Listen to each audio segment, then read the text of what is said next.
Si Dónde está Paula fuese una ciudad y no un podcast, tendría notoriamente las características de San Lorenzo, provincia de Santa Fe. Una ciudad pequeña de casas bajas que es invadida cada día por 20.000 camiones, principalmente de soja en época de cosecha. Desde acá, los granos salen hacia el mundo a través de los puertos, ubicados sobre el río Paraná, el segundo curso de agua más largo de Sudamérica. Ese sería el lado visible de la ciudad. Pero lo central en esta pequeña población es lo que no se ve. Las relaciones ocultas, lo que tiene que hacer una mujer cuando el aborto es ilegal, los pequeños vínculos de poder de algunos de sus habitantes y, sobre todo, una mujer que desaparece. En ese camino de invisibilidad, una familia y todo un movimiento repite a través de la voz de Flavia Campais una pregunta como un mantra. Les doy la bienvenida a Mapa Antojadizo de Podcast. Soy Maxi Guerra y junto a la Diaria Radio les traemos esta cartografía subjetiva de algunas de las grandes historias en audio en nuestro idioma. Un tour guiado por sus creadoras y creadores. Hoy nos vamos hasta Capitán Bermúdez para hablar con Flavia Campais. Hola, soy Flavia Campais, periodista y productora de podcast. Soy la directora del podcast ¿Dónde está Paula? Y también editora de podcast en Revista Late. Estoy en Capitán Bermúdez, que es mi ciudad natal y una ciudad que está ubicada en pleno cordón industrial del sur de la provincia de Santa Fe, en Argentina, a muy poquitos kilómetros de Rosario. Es parte del Gran Rosario y es una ciudad pequeña de 30.000 habitantes, casas bajas, no hay edificios, hay una papelera, una fábrica de papel, celulosa argentina, que hace que el olor en la ciudad sea bastante raro, agrio. Y estamos ubicados sobre el río Paraná, tengo el río a muy poquitos metros de casa y es una ciudad donde hay mucho cielo, porque las casas son tan bajas que permite que podamos tener una dimensión muy grande del cielo. Todos los días parece domingo porque es muy silenciosa, hay mucho silencio y también sonidos característicos como el del churrero, el del heladero o el chatarrero que pueden llegar a pasar algunos días, pero es una ciudad tranquila, con contradicciones también, pero es la ciudad donde viví la mayor parte de mi vida, Capitán Bermúdez.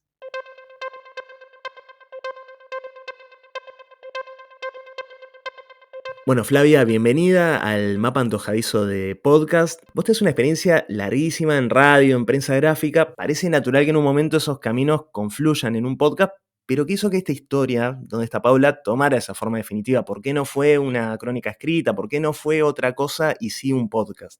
Bueno, ¿Dónde está Paula? Lo pensamos para el aniversario número 10 de la desaparición de Paula Perazzi, esta mujer de la ciudad de San Lorenzo, en el sur de la provincia de Santa Fe, en Argentina, que desapareció en 2011.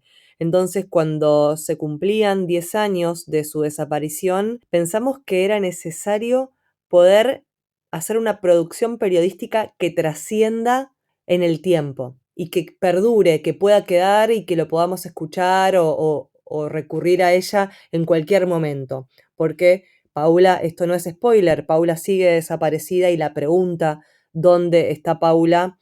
Sigue constante. Entonces, ahí fue que, más allá de haber estado trabajando muchos años en radio y haciendo la cobertura día a día de lo que iba pasando en esta causa, que tiene muchos momentos distintos a lo largo de los años, y también trabajaba en radio, donde he escrito muchas crónicas, incluso la crónica diaria de lo que fue el juicio de esta causa, y iba haciendo la cobertura de cada momento de esta historia.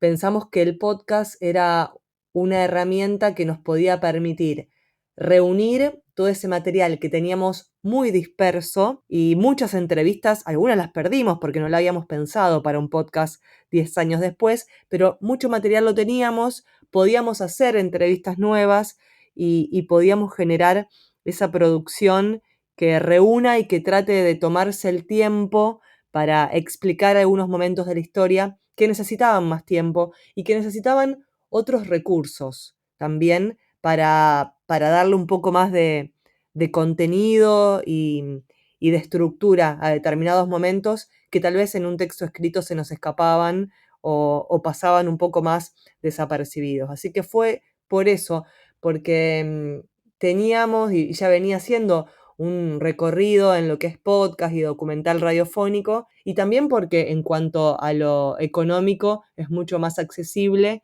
y me quedaba mucho más a la mano y conocía más hacer un podcast que hacer un documental audiovisual, por ejemplo. En esta historia que abarca temas sociales de relevancia como la desaparición en democracia, la despenalización del aborto, los problemas y el accionar de la justicia, ¿de qué manera no querías contar esta historia? ¿Qué cosas no tenían lugar en dónde está Paula?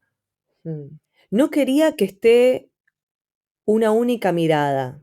No quería que haya una única mirada o una única voz contando esto, que o podía ser la mía o podía ser la de la familia de Paula. Digo, no quería que haya un único enfoque. Me parecía que esta historia, que es tan compleja, la podían construir solamente las voces de los diferentes protagonistas.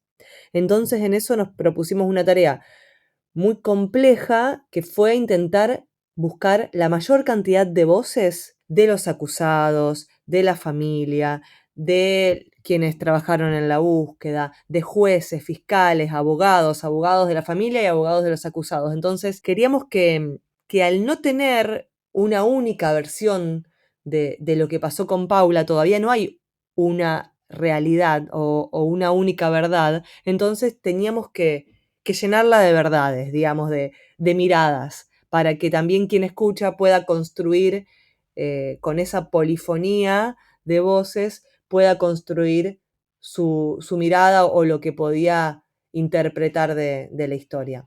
Entonces, lo que no quería era que falten voces, justamente. Entré al predio y estacioné allá atrás donde estaba el tráiler, le di marcha atrás como para engancharlo. Y allá apareció de la casa caminando, venía, era una hilacha. Y yo fui con el criterio de no salirme de los cabales. Y llega, yo para todo estoy enganchado el tráiler y todo, y llega la chat. Hola Gaby, ¿cómo andás? Bien, bien, dice. Decime una cosa, yo te iba a hacer una pregunta, yo ya tenía el trailer enganchado y todo. ¿Qué pasó con Paula? No sé, yo no sé nada, dice, no sé nada, no sé qué pasó, no sé. Pero ¿cómo no sé?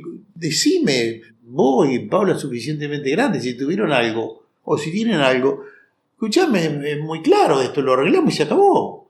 No, pero yo no sé, yo no sé nada, no sé nada. Y para todo esto, bueno, mirá, vos tenés mi teléfono. Por favor, si sabés algo, decime, avísame. Dentro de esas voces, cualquiera como oyente, al terminar el podcast, se queda muy prendado de la voz de Alberto Perazzi, padre de Paula. ¿Cómo fue descubrirlo a él? O sea, calculó que en la previa no había dudas de que el padre de la protagonista, si aceptaba darte el testimonio, iba a ser un personaje importante, pero ¿qué pasó al encontrarte con él por primera vez? ¿Qué pasó en ese encuentro? ¿Qué descubriste en Alberto al afrontar esta historia?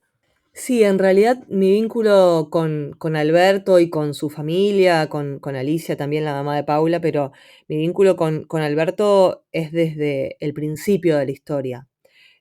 A los pocos días que Paula desapareció, hace ya 14 años atrás, en 2011, a los pocos días yo ya entré en contacto con él y él se fue convirtiendo en el referente de la lucha por justicia por su hija y también en la persona más visible.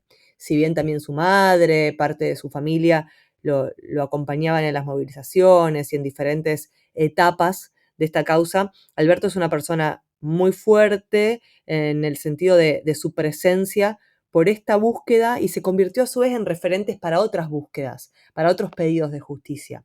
Yo hice realmente por mi tarea periodística primero, pero después porque hicimos un vínculo muy cercano de juntarnos a tomar mates y hablar de la causa y reflexionar de la causa sin que de ahí después salga un texto o una entrevista, sino que empezamos a generar un vínculo muy cercano con Alberto primero y luego también con Alicia, la mamá de Paula. Entonces yo ya lo conocía mucho y ya sabía que ese es el personaje de esta historia y es una de las voces, es la voz fundamental que de hecho en la segunda temporada en la que estamos trabajando va a tener mucha más presencia todavía, porque si Alberto no hubiera salido a la calle a buscar a su hija como lo hizo, la búsqueda de Paula y los lugares a donde llegó esta historia no hubieran existido, digamos. Entonces la causa depende de él fundamentalmente. Y bueno, yo hice un vínculo muy grande como periodista, lo he entrevistado cientos de veces, cientos por no decir miles, pero son muchísimas las veces que lo he entrevistado, pero sobre todo también hicimos un vínculo muy cercano donde hablamos de la vida y de los problemas de la vida y de otras cuestiones y también de las alegrías con él y es una persona que en este podcast no podía no estar o no podía pasar desapercibido. Digo, había voces que podían no estar, pero la de él tenía que ser más nerval, digamos, tenía que atravesar todo y sobre todo en la próxima temporada y cuando avancen los episodios, ahí va a tomar más presencia todavía. Me quedé pensando en un poco esa larga prehistoria de este podcast, ¿no? Todo esto que contás del trabajo periodístico día a día siguiendo el caso, todo esto que avanzabas junto a Alberto y con otros de los protagonistas. Y en algo que hablamos en este mismo ciclo, en otras entrevistas con Isabel Cadenas Cañón, que es el trabajo de sustraer peso. El importante trabajo de aligerar lo que sale a la superficie, que es el podcast, el producto final. ¿Cómo fue a trabajar a partir del expediente de una investigación previa tan larga y generar un producto tan potente, con tanta tensión narrativa, en un formato muy corto? Estamos frente a una banda que es capaz de hacer desaparecer a una persona en democracia. Mirá, mi mujer se fue, que fue a buscar una tarea para los chicos, hasta ahora no volvió. Paula no se fue. ¿Qué pasó con Paula? Ahí sale a la luz un tema de aborto. Porque ella viva no está. Y le digo, ¿y qué hacía? ¿Qué actividad hacía su mujer? No, dice, estaba todo el día en el Facebook. ¿Dónde está Paula?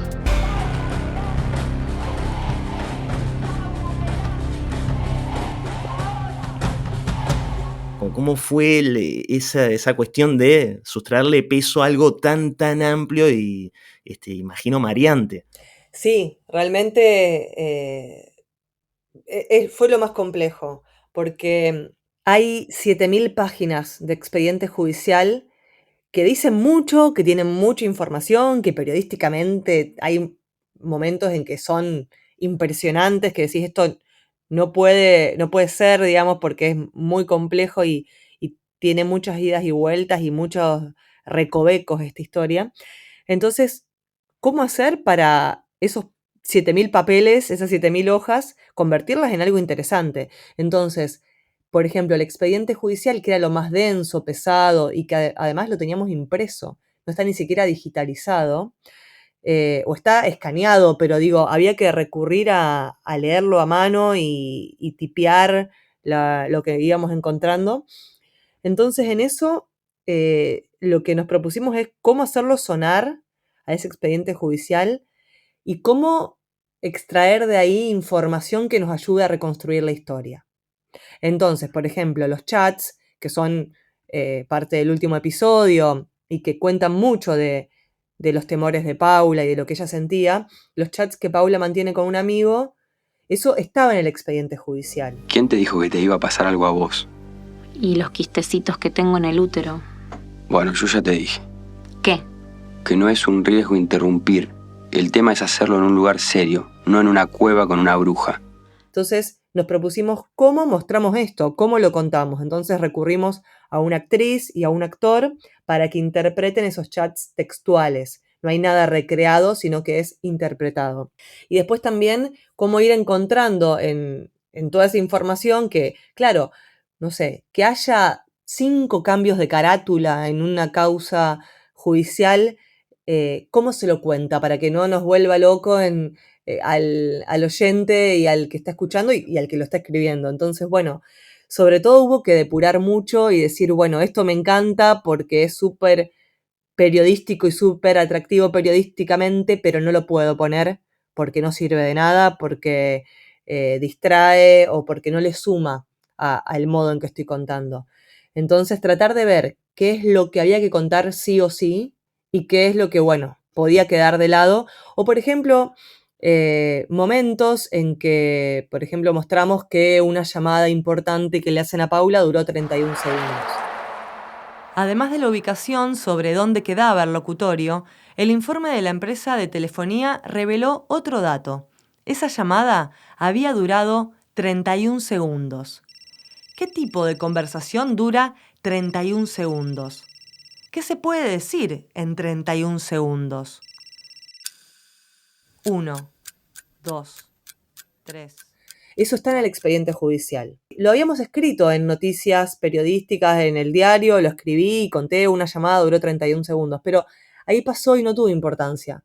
Pero a la hora de jugar con la potencia de los sonidos o de los silencios, eso nos sirvió mucho, porque era un detalle que no tenía importancia cuando lo escribíamos en el diario, pero sí como en el podcast cobra una importancia muy valiosa para mostrar qué puede pasar en 31 segundos. Ese es un momento también en el episodio 4 donde ocurre eso, que es quizás uno de los momentos más potentes del podcast, pero que también habla de esa tensión entre el ritmo, la música y el silencio en el podcast. Es muy importante la música, cómo fue que construiste sonoramente, con qué ayudas y qué caminos seguiste para construir esa tensión musical.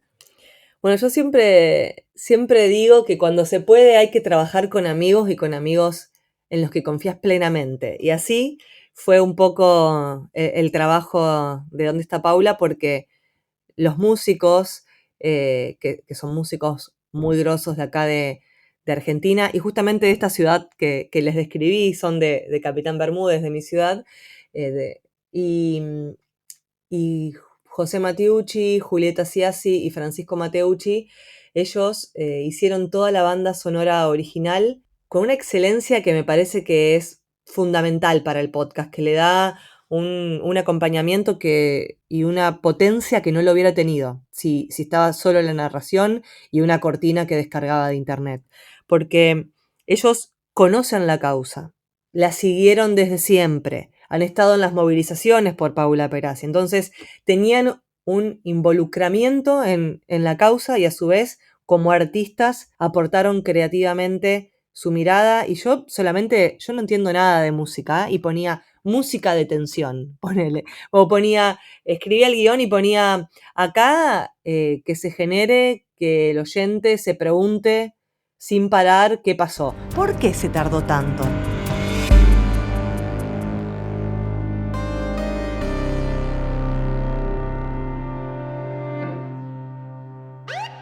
Los propios policías presentan contradicciones en su discurso.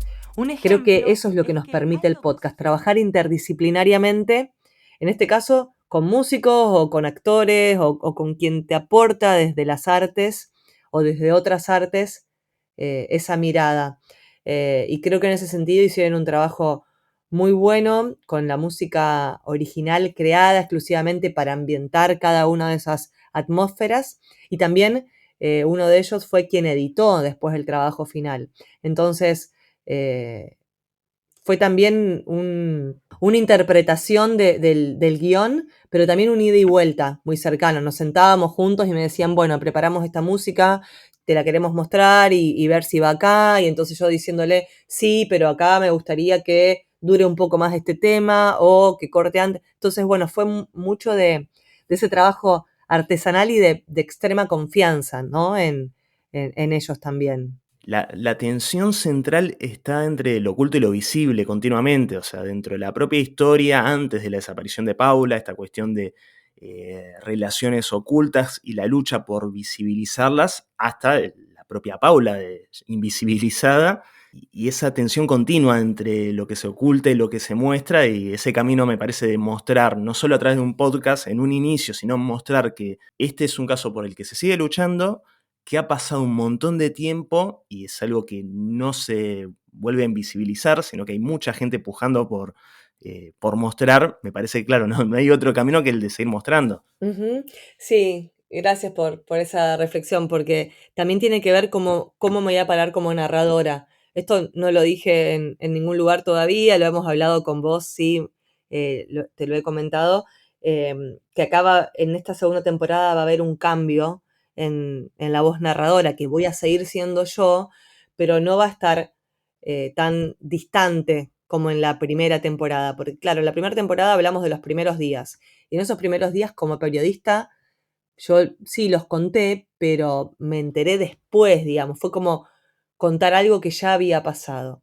En cambio, en la segunda temporada voy a empezar a contar momentos de la historia en los que yo ya estaba contándolo en presente, ya estaba dentro de la historia, porque no sé, porque había ido a una movilización o porque había acompañado al padre de Paula cuando se encadenó en los tribunales. Entonces va a haber una mirada mucho más desde la periodista que ya estaba trabajando en esa investigación, que en la primera temporada me quise mantener más distante, como soy solo una narradora, y acá voy a contar, incluso dando algunos detalles que los conozco y los vi solo porque estuve ahí, digamos. Entonces, creo que eso también va a ser un cambio y que espero que le sume al proyecto. ¿Y en qué punto sentís que la historia de Paula y esta historia judicial, esta historia de luchas posteriores, funciona como una cronología paralela de la Argentina? O sea, ¿qué nos dice el recorrido de ese 18 de septiembre de 2011, el día de la desaparición de Paula, hasta ahora, de cómo ha avanzado, retrocedido de varias áreas de la sociedad argentina? Sí, bueno, eso lo quisimos mostrar en la primera temporada y de algún modo va a estar también en la segunda, cuando hicimos como esas pequeñas cápsulas o clips donde son informaciones un poco más atemporal o por fuera de la historia. En Argentina, en 2011 y hasta el 30 de diciembre de 2020, era ilegal que una mujer se realice una interrupción voluntaria del embarazo, por lo que miles fueron presas. Las condiciones inseguras de la clandestinidad generaban que muchas de estas prácticas terminen con graves secuelas o la muerte. Según un estudio de la organización LADFEM, publicado antes de la legalización del aborto, en Argentina se realizaban aproximadamente 54 interrupciones del embarazo por hora, 1.300 por día, alrededor de 450.000 por año.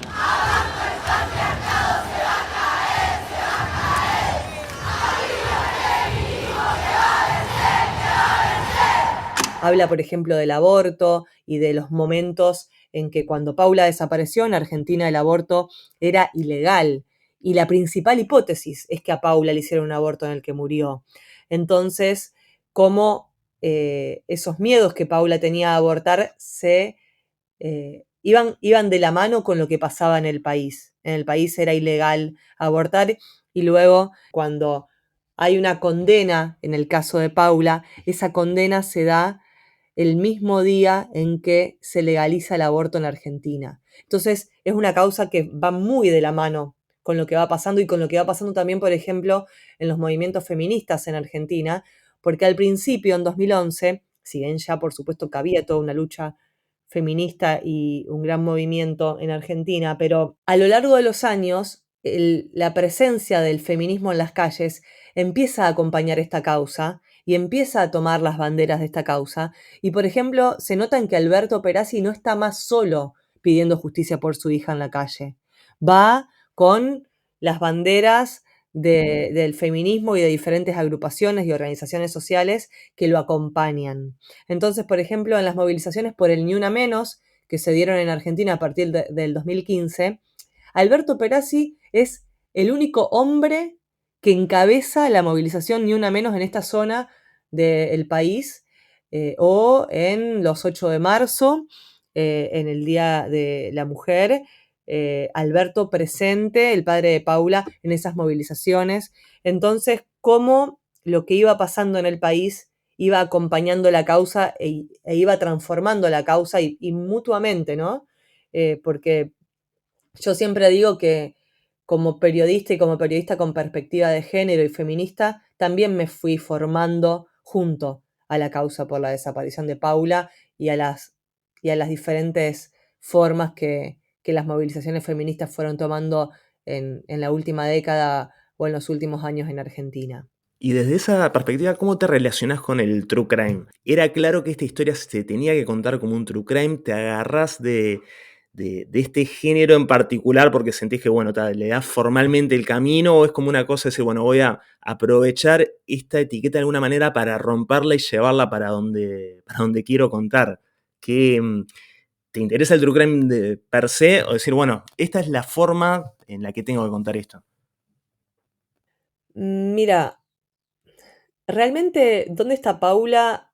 Se convirtió en un true crime después de que fue hecho. A ver, no fue pensado como un true crime. Sí o sí lo pensé como un podcast documental. Yo no sé si es un true crime. Yo lo defino como un true crime porque me han dicho, qué bueno que hiciste un true crime, o este podcast es true crime, pero fue medio paralelo en la construcción porque sabíamos que ¿Dónde está Paula? Tenía que ser un podcast documental. Y por el género, por haber un crimen sin resolver, llegaba, digamos, a estar dentro del género true crime. Pero yo no lo pensé como decir, voy a hacer un podcast true crime sobre la desaparición de Paula. Yo quería hacer un podcast documental. Y por el tono, por los modos, por los diferentes recursos, fue un poco de la mano. Y por supuesto yo ya escuchaba mucho podcast true crime, me gustaba, veía que para las investigaciones periodísticas va muy bien, pero no fue pensado previamente como un true crime. Fue llegando, digamos, y fue medio paralelo, pero sí quería que sea documental, pero que tenga mucho creativo y artístico y que sea atractivo, sobre todo, porque eso tenía que lograr trascender la audiencia que ya la causa tenía, y que otras personas conozcan este caso. A mí una de las cosas también que me gustó mucho, más allá de la historia central y de la fuerza de la historia central, es de alguna manera la caracterización de el lugar donde se cuenta, de San Lorenzo, Santa Fe, este polo agroexportador, cómo son las relaciones entre pueblo chico, pero a su vez ese lugar de tránsito de camiones exportadores. ¿Qué sentís que tiene de particularmente local esta historia?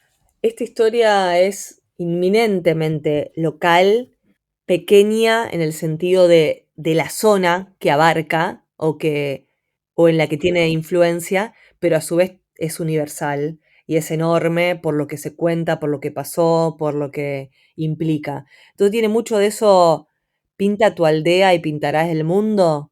Digamos, como esta es la historia de una desaparición en esta pequeña ciudad, en esta zona de Argentina, que no es una de las ciudades más conocidas, pero es la historia de miles de mujeres desaparecidas en América Latina y en el mundo, por supuesto, pero como refleja queríamos mostrar el contexto en el que se dio, porque es una desaparición de las tantas que se dan en nuestros países, y que su contexto permite entenderlo. El contexto en el que se da la desaparición de Paula permite que Paula siga desaparecida y permite explicar por qué sigue desaparecida. Entonces, las complejidades que se dan en esa zona portuaria, con una brecha social muy grande, con personas que tienen poder, pero sin que eso implique que seas ni un político reconocido, ni el empresario más millonario, sino que el poder y esos micropoderes se mueven en otros estratos y en otras complicidades también.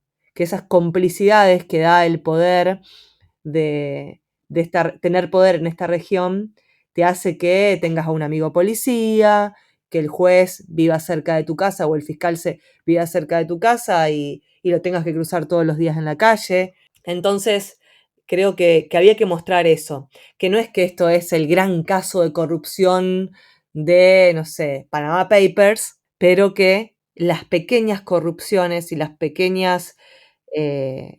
pequeños vínculos de poder son los que permitieron que una mujer esté desaparecida y que no se sepa qué hicieron con ella. Bueno, Flavia, muchas gracias por poner la historia de Paula en el mapa. Gracias a vos por permitir contarlo y compartir las reflexiones sobre sobre cómo hacemos esto. Todos los episodios de ¿Dónde está Paula? Están disponibles en el sitio dondeestapaula.com o en su canal de Spotify, YouTube o Apple Podcast. Mapa Antojadizo de Podcast es un proyecto de Maxi Guerra para La Diaria Radio. Gracias por escuchar.